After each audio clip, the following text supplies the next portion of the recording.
Cindy Louflouabo, bonjour. Bonjour. C'est un plaisir pour moi de vous avoir.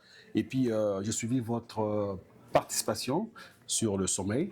D'abord, pourquoi le sommet annuel?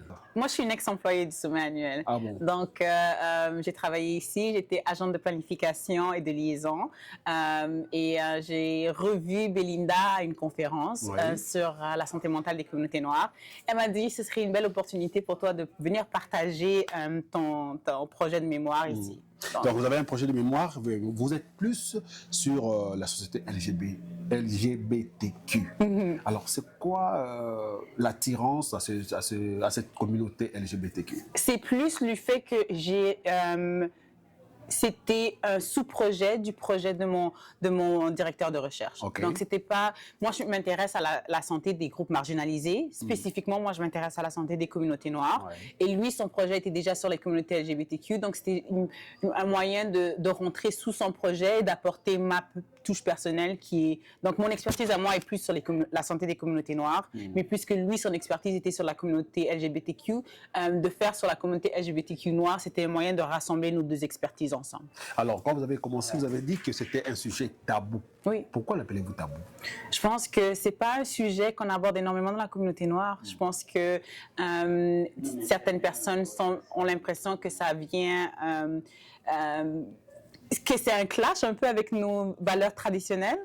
Alors, je pense que c'est des sujets difficiles à aborder, puis qu'on n'est pas habitué, c'est pas des thèmes qu'on est habitué d'aborder dans notre communauté, et ça vient un peu contrarier certaines personnes ou bien comme remettre en question des valeurs qui sont propres à notre communauté. Oui. Donc, je pense que c'est un sujet qu'on évite un peu. Alors, vous avez dit que c'était comme un sujet qui dérangeait la communauté. Ouais. Alors, dans quelle perspective le voyez-vous comme dérangeant?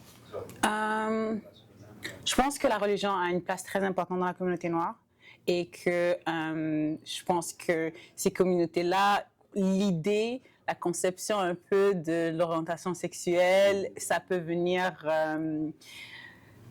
clasher avec des perceptions, des perspectives très religieuses, ou même on va entendre des gens qui disent que ça vient de l'homme blanc, ça n'existait pas chez les Africains avant, ou bien chez les Noirs avant. Donc je pense que ça c'est vraiment un aspect. Je pense que la religion et puis aussi les traditions qu'on trouve profondément africaines sont un peu confrontées quand on parle des communautés LGBTQ. Alors, donc, si je dois comprendre, vous luttez pour ça. Vous luttez pour les valeurs de la communauté LGBTQ.